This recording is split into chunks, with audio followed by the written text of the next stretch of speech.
Hey guys, it's review time. I'm going to be reviewing a product that I really don't like very much, so this is going to be interesting. This is the Revlon Color Stay Mineral Foundation in light medium. It's a powder foundation, powder mineral makeup. It says up to 16 hours of wear to use, twist the top of cap to extend the brush, and then it brushes down into this. Now, I'd like to start out by saying that if you guys have watched many of my videos, you know I am a pretty big fan of Revlon Color Stay products. I enjoy their foundation, I like their pressed powder, I like the pencil liner, the liquid liner, the eyeshadow. I mean, I'm really a pretty big fan of most things, but this just did not live up to the rest of that line, in my opinion. Basically, this is how it works. You twist off this cap, and there's a little brush inside the cap. Now, this is not the only brand that actually makes their foundations this way. I think Milani has a mineral foundation like this. I'm sure there's others. I'm just not really thinking of them right now. But anyway, you've got the top, and it's got this little turny thing here, and when you turn it, the brush comes down. This brush is so small, and it's just too small. I mean, let me show you, like, just for a frame of reference here. Here's the size brush I would probably normally do my mineral makeup with, something about that big. This is the size of the brush. It's kind of hard to see because it's black everywhere, so I'll hold them this way. But, come on.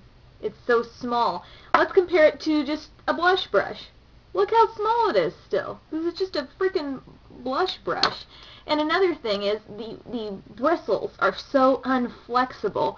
Like, look how, you know, you take a brush like this, sit it on your face, the bristles spread as you use it. You know, it covers some area. This, look what happens. It barely moves, you know? So it's stiff. It just does not seem like really high quality. It just needs to be a little bigger and a little more flexible. And I don't even know how you could make a bigger brush and have it even work with this. It's not a practical solution here. I mean, I can see why somebody thought, okay, it's all self-contained, and they just go like this and they swirl it in here. But, I mean, you get a little product on there, and I just can't make it really work for me in that way. I don't feel like I can get even coverage with it. Now, this is what it looks like on the inside. So it's got about, let's say it goes maybe an inch and a half deep there, and then you got a little sifter. So you'd probably like have this in there, shake it up, take your brush out, extend the brush, swirl it, and put it on. I think that's the designed use. But I kind of gave up on this after one try with it, and I decided, okay, I'm just going to use this and put a bigger brush down in it, or tap it, you know, out on a cap of something, which I just think is too much trouble. I think of your product that I paid, what did I pay for this? I paid probably more than $10 for this, and it's like if I have to do that much wrangling around to get it to even, not just to apply it, I'm not even criticizing how it applies right now, just the simple application process. If I have to go to that much work to get it to apply what I feel is a correct way, it's already throwing up a red flag for me on that. Now, as for this color, I do feel like I have the right color, and when I do put it on, initially, I like the finish.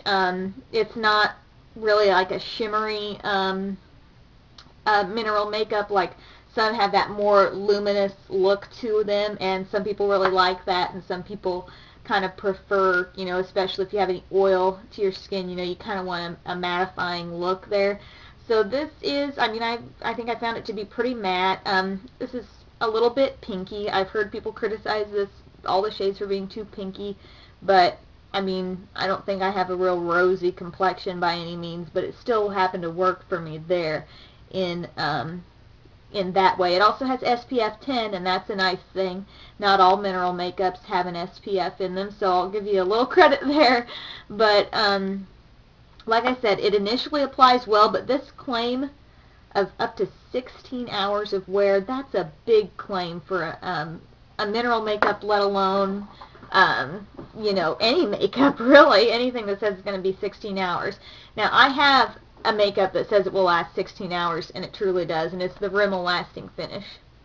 That claims to last 16 hours, it's transfer resistant, and I really, really like this. I've been using that even more than my Revlon Color Stay. I don't remember, how long does Revlon Color Stay Liquid say it will last? It doesn't say on my packaging here, actually. It just says looks fresh all day. But I believe it would have similar claims. It would be very long lasting. And I like that foundation too. But this just does not last that long. I believe I put it on one day, maybe one weekend. I put it on maybe mid-morning. And by mid-afternoon, it was like, I remember looking at my skin, like, kind of around my eyes. I didn't like how it was settling kind of around my eye area. And it just kind of looking at my face, I was like, what happened to my makeup, you know?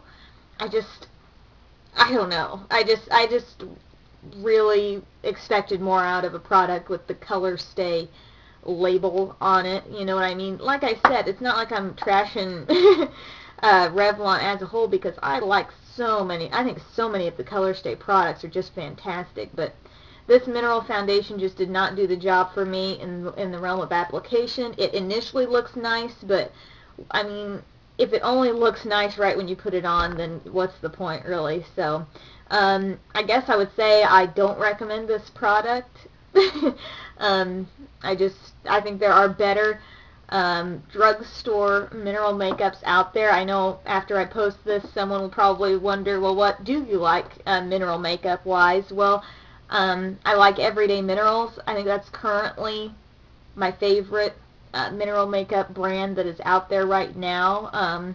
It is an online brand, but it is comparable in price. I mean, there's a lot of different sizes you can get, but it's not, I don't feel like it's overpriced by any means.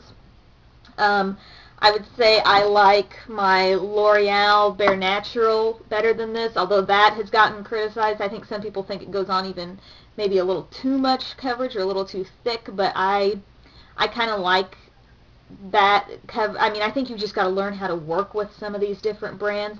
And by the way, let me show you for a quick comparison here the brush size difference. This is what you get on your L'Oreal Bare Natural foundation. This is the Revlon. I find this size brush to be adequate, but this is just too small. So just to give you a little frame of reference there. I mean, I think for people who find this going on too thick, maybe you need to put be a little more careful with the foundation, because it's easy to lose track as you put on a mineral makeup and you put kind of maybe more on than you need because you don't feel like it's harder to tell what it's doing something, but it is doing something. You gotta kind of look at yourself in different lighting and see, okay, do I have what I need here? I like Mineral Power better than the Revlon Color Stay. That's from Maybelline. What else? I think I don't have the full Jane Mineral line, but I have what's called their Mineral Sheer Powder from Jane. I like that better than Revlon Color Stay. So anyway, I hope this was helpful to you guys as you're kind of browsing through the drugstore mineral makeups, and maybe this will just give you a little sense of, what this is like. And like I said, some people may love this, but it's just not for me. So thank you guys so much for watching.